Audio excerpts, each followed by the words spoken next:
everyone. I have not made a reading wrap up since February this year, which, I mean, I had every intention. I started the year reading quite a lot of books and then the book launch and things. And every time I've been planning out what I want to film, I've thought, oh, shall I do a reading wrap up? And I thought, no, what I want to talk about is, and then I've made that video. So time has just run away with me and I have not made a reading wrap up until now. Now, I will say I'm filming this on my phone. I'm not used to filming on my phone and I feel like I don't know where I'm looking, so apologies for that. I hope this comes out looking okay. My camera, my usual video camera, it's here. Here it is, and it's unwell. Sad. I mean, in some ways I'm sad because this has been a reliable little camera for a while. It has been playing up for probably about a year, but I don't want to spend on another one, but this is ancient. I really probably should. So anyway, for now, for today at least, it's my phone because I wanted to get this filmed and ready to go ahead of the chaos that is the summer holidays, which as you watch this, it will be the summer holidays. Anyway, this reading wrap up. Since February, I've read a few books. The only one I actually have is this one, Pattiboobs, because all the others are library books or book swap books. This one is mine, I own it. Let's start with this since it's in my hand. So, Pattiboobs is about a lady called Patty Rundle. So she is Patty Rundle, OBE. And there's a bit of a story behind this book. So I volunteer at a local breastfeeding support group, Deal Breastfeeding Support Group, and we provide breastfeeding support in the community. And we organised a screening of a film called Tigers, which is about the Nestle boycott. Very good, I recommend it. We organised that in March 2020, so you can imagine how that went. And we had organised for Patty to come along and do a Q&A because she is a policy director with Baby Milk Action and with another organisation, Baby Milk Action, and it has gone. I'll put it in the IBFAN is written on the back, the International Baby Food Action Network. Anyway, we finally got around to rescheduling this post-pandemic because the charity had other more pressing things that we needed to get sorted. Finally got around to the Tiger screening and invited Patty. She was so lovely and so interesting, and she gave me this book. So that was really lovely. So this is published by Pinter and Martin, who are now Montag and Martin, I believe. And so this is illustrated by her husband, Philip Rundle, and it's malapropisms from Patty because she is prone to a malapropism. So for example, here we go. They've given me a small carrot to hold on to, and then he's just done a little drawing. That's all it is. It's dead cute. So I really enjoyed that. Oh, it's a side herring. Anyway, it's a cute little book and it reminds me of a nice event. So personally, that's lovely. If you're a person that's worked with Patty, it's a lovely book. If you're a person who hasn't worked with Patty, it probably would not make a great deal of sense to you. Now, I'm going to pull up my Goodreads because I think I've closed it in the amazing organisation skills I have today and with how well the filming of this has gone. So I've been faffing around with my camera for ages, and that's why I've just given up. What am I doing? View all books. You can follow me on Goodreads, links below if you want to. Right, here we go, all the books I've read. So the first one in this period of time was One of the Good Guys by Araminta Hall. Now this is about a guy called Cole who, so this is the first, I read this before Pattiboobs. You can tell how the old brain is going. I'll pop the picture up because this was a library book, and so this is about a guy called Cole who is divorced and he goes to live on like a desolate cliffside bit of land, and he's like a gamekeeper or land keeper in some way, and I'm pretty sure he's a gamekeeper, and there's a woman called Leonora, and she is an artist who's moved to this like amazing cliffside property, and he is really interested in her, and so he sort of engineers their meeting. And there's also a subplot with two girls who are doing a walk around the country to raise awareness for a bit of a like Me Too type thing. And the whole book examines ideas of gender, of this idea like, is he one of the good guys? Is he good? Is he not good? What's creepy? What's, you know, all of these things. I found the idea really interesting, but I think that is such a big topic. I gave this book 3 stars, which for me, if 3 stars could make a sound, it's like, that's the sound it makes. It's all right. I liked it. I read it. It's okay. That's the sound. So one of the good guys is, I think it was just trying to tackle something too complex. And I seem to remember, it was a long time ago, I read it, I finished it on March the 10th, that I was unbothered by the way that the whole thing wrapped up. By the way, as an aside, this plant experts, this plant is crawling across the floor towards me. If you know anything about this kind of plant, should I cut bits off of it? What should I do, please? Because frankly, it's coming closer to what to do about it. So yeah, I read One of the Good Guys, then I read Pattiboobs, and then I read How Words Get Good, The Story of Making a Book by Rebecca Lee. Picked this up in the library again, so I don't have it, so I'll put the picture here.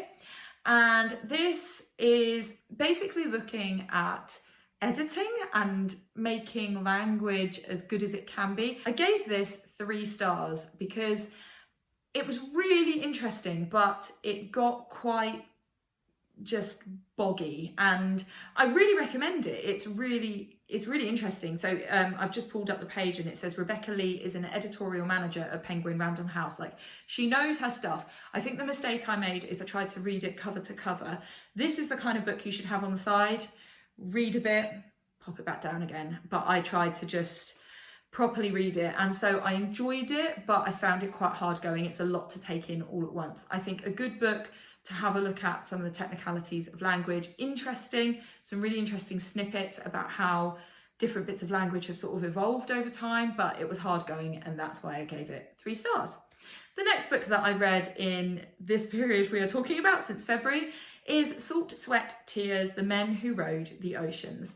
This is a book about, well, as it says, men who rode the oceans since like the 1890s, I think, and it's by someone called Adam Rackley, and he meets some of these guys and does a whole load of research about various different people and how they have rode the Atlantic. I think they're all the Atlantic, but I feel like maybe there's 1 or 2 who rode the Pacific in it.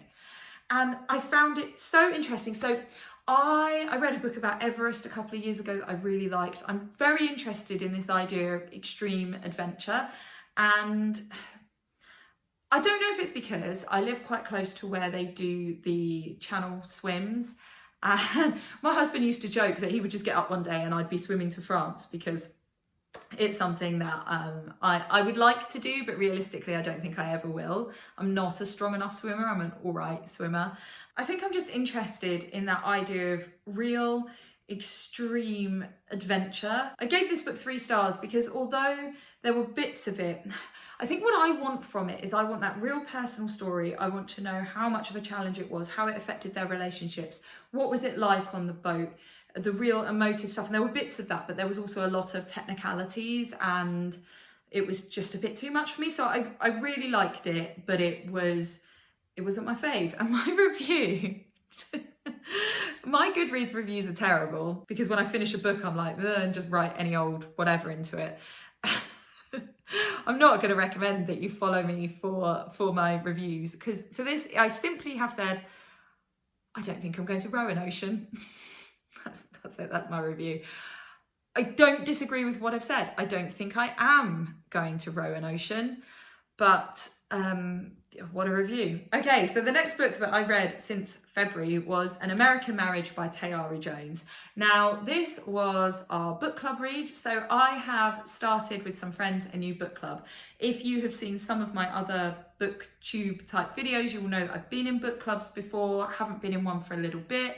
And one of my friends, she's really amazing at sort of engineering social events. So she organises takeaway evenings for, she'll just invite like a random selection of her friends. So she'll do like a ladies takeaway evening. She'll do a family garden party. She'll do a you know, cream tea morning, she will get a bunch of people that she thinks should meet each other and she will get them together in a room, and she's fab.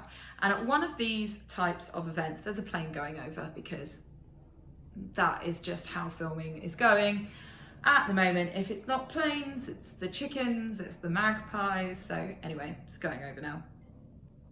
She organised, normally I'd edit things like that out, but it's one of those days.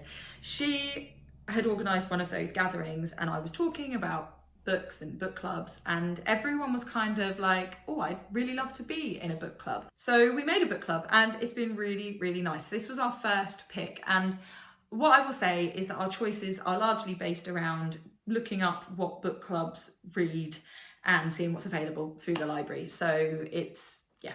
Anyway, An American Marriage, this was our first one, and I gave it 4 stars. So in An American Marriage, I'm going to have to open it to remember the names of the characters.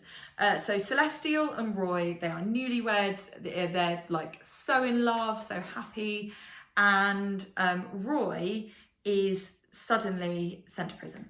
And so the rest of the book is their relationship. There were so many things that I really loved about this book. I loved them writing to each other. I loved the idea of exploring how their relationship could continue while he was in prison, trying to find out the truth behind their relationship.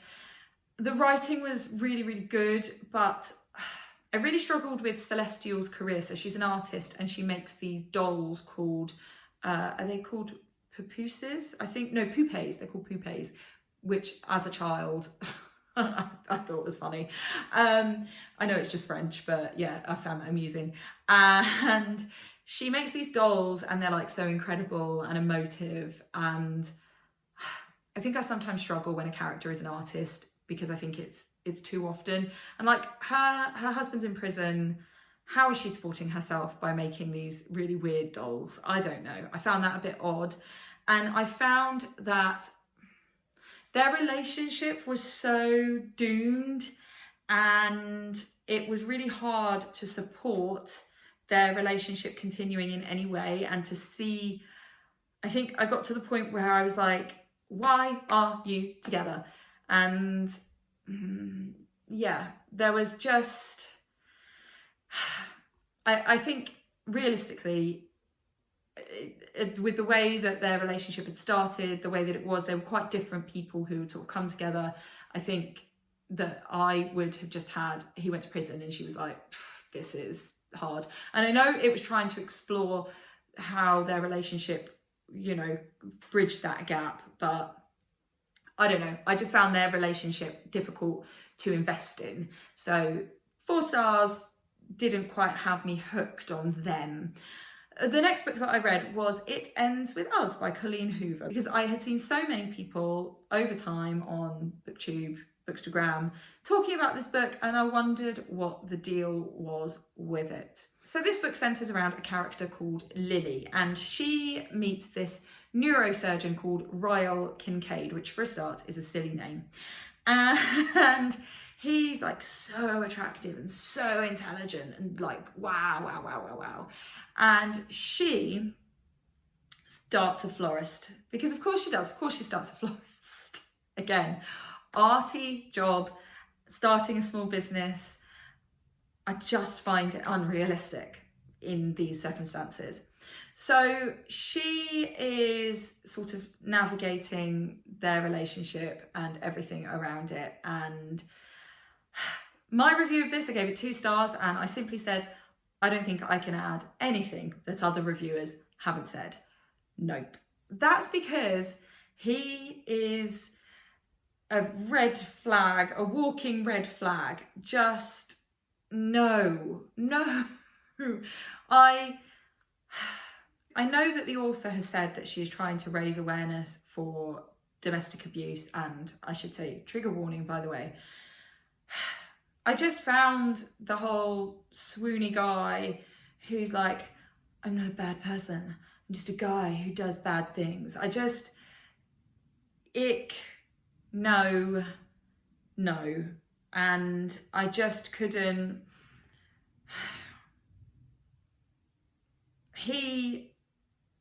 No. That's my review. Just no. The abuse is the thing that this book centres around as a plot device, and I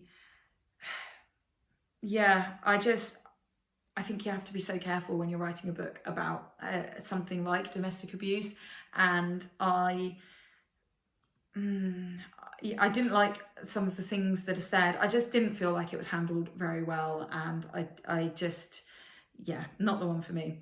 The next book that I read was The God of Small Things by Arandhati Roy. I'm sorry if I have said their name wrong. I gave this book 3 stars. This was another book club book, and the writing in this is gorgeous. It's so beautiful, and the bits in it that are hard are like smack you in the face. Oh my goodness, did I just read what I think I just read? Like, the writing is insane. So this book is set in India, and it's around a whole family, but particularly these twins and the things that have occurred around these twins within the family, and their cousin Sophie, who is English. She comes over from England and she dies, and you know that right from the start. So it's, how did she die? Why did she die? What's the whole situations with this family? And essentially everybody in the family is very flawed, but I think to the point where they are quite unlikable.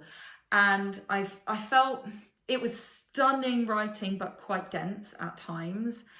And it was also just heartbreaking. Like, the whole book is just a big punch in their face. And so it's stunning, but so hard to read. And so I think it's worth looking at. A lot of book clubs read this book, but I just found it difficult, but beautiful, absolutely beautiful writing. So yeah, I gave that one 3 stars again. A lot of these are 3 stars, as in, yeah, I quite like them. Okay. Anyway, the next book that I read was A Heart That Works by Rob Delaney, and oh my goodness, I 5-starred this. I read this like that. This book is stunning. So Rob Delaney is a comedian, and he has written about the death of his son from cancer.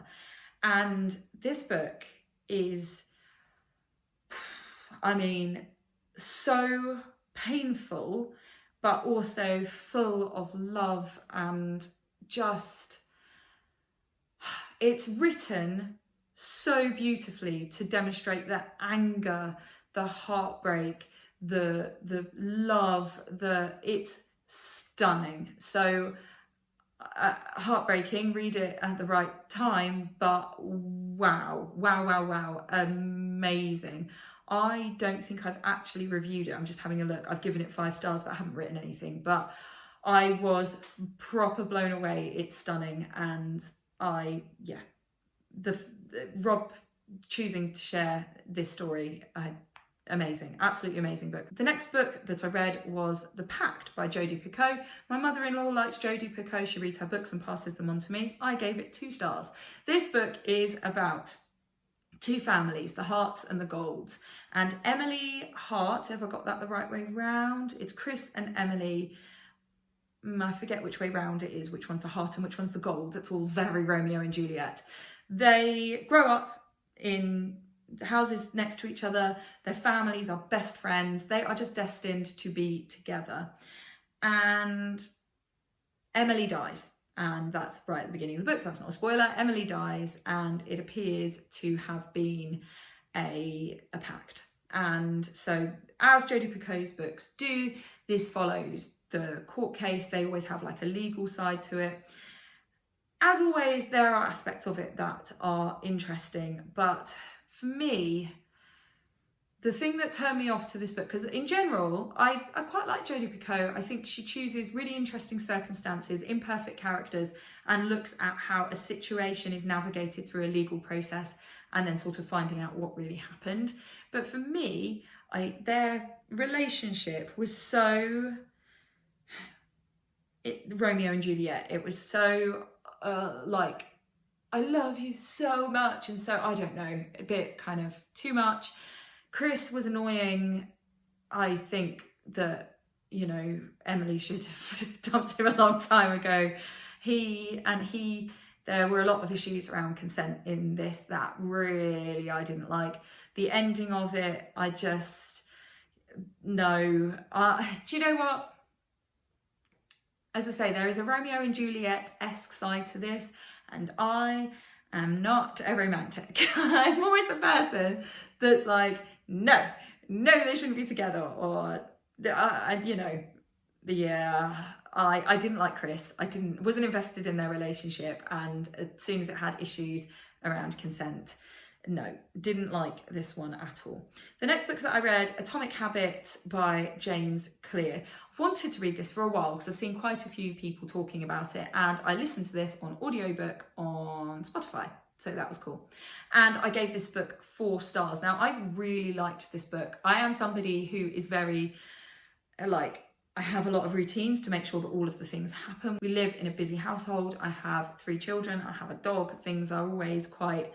And I think thinking about how to form habits, how to consider who you want to be and how you would like your life to run, and forming habits as such. And, you know, I think it's really, really good. I think it's really worth a read. If you are somebody who really struggles to put, you know, habits into place and to stick to them and to really motivate yourself to do these things, I think it's really, really good. I think I'm quite good at those things, but I still found it really interesting.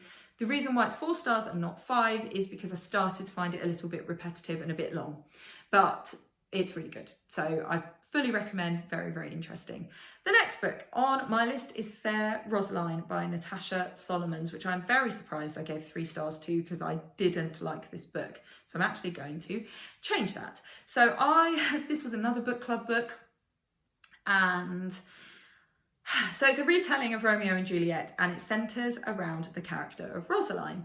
And so it uses bits of dialogue from Romeo and Juliet and scenes from Romeo and Juliet, but the premise is around the fact that Romeo fell in love with Rosaline first, and basically that he had pulled this stunt before, and that he is an unpleasant older guy, so he's not a teenager, and he is not a nice person.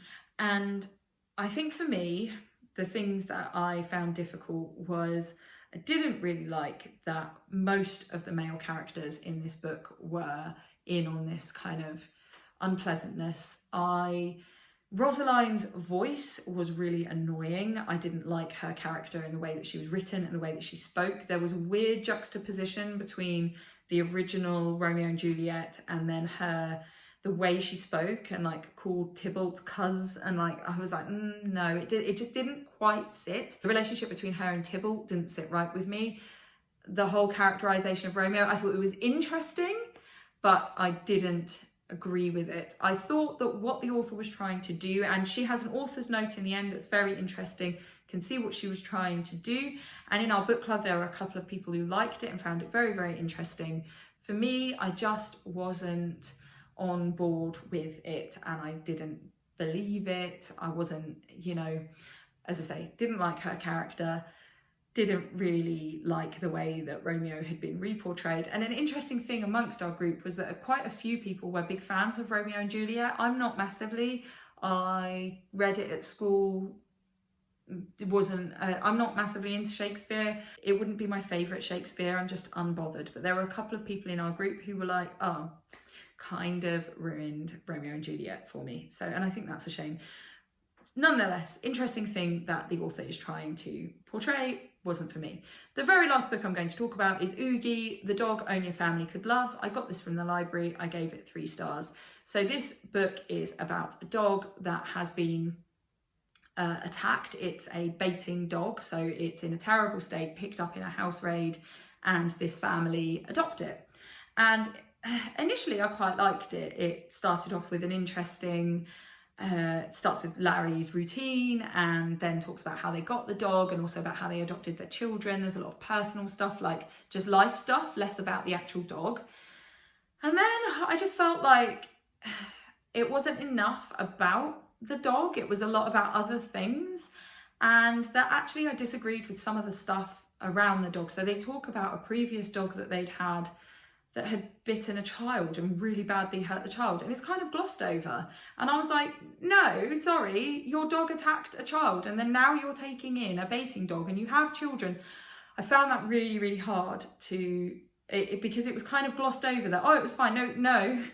No. I struggled with that. And there were a couple of other bits in it that I was like, oh yeah, no, it pulled me out of it, and I wasn't on board with this lovely story about how they took this dog, this scary dog that people were afraid of, and that he was the most loving, amazing family dog. And because, you know, I have a three-legged lurcher, she's over there, and I rescued a dog that, you know, has something unusual about them and that she's been mistreated. And I also used to have a dog who was a Staffy Boxer cross. She passed away last year, and she was a big, mean-looking dog. And so I get both sides of that. And I wanted to read a book that kind of mirrored my experience of rehoming a dog that has so much love to give, and giving that dog a chance and giving them a happy life. And, you know, I just feel like there were a couple of bits in there that just made me go, oh, no, thank you. So yeah, for me, normally I am well in for a book about rehoming a dog, or a dog that, you know, has come from difficult circumstances, and, you know, something heartwarming.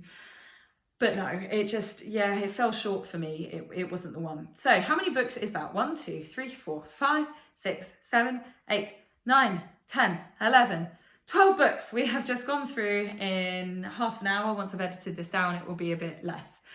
As always, my reviews, I feel, are not the best. They are a little bit, oh, and then I thought, and I don't know, and, you know, I think that's realistic. You know, I don't think we are all professional book reviewers. I think we are people who go, yeah, I liked it, I don't know. So there we are. If you would like my one-line reviews on Goodreads, such as I don't think I want to row the ocean, follow me, because clearly you get so much information out of me. If you have any books you'd like to recommend, let's see, what did I say in this video that I like? I like non-fiction about bookish stuff. I do not like Romeo and Juliet and romance. No thank you to the heavy romance. And I like books about dogs. So if you've got anything that falls in there. And my big recommends from this list were Rob Delaney's A Heart That Works and Atomic Habits. Out of that list, those are the two that I would recommend. I hope that you've enjoyed that. Let me know what you've been reading, and thanks for watching. Please don't forget to subscribe. You see my brain's like, blah. Don't forget to subscribe. Why am I clapping so much? Don't forget to subscribe if you haven't already, and like for more videos that talk about books, writing them, reading them, the bookish things. Thank you so much, and I'll see you all soon for another video. Take care.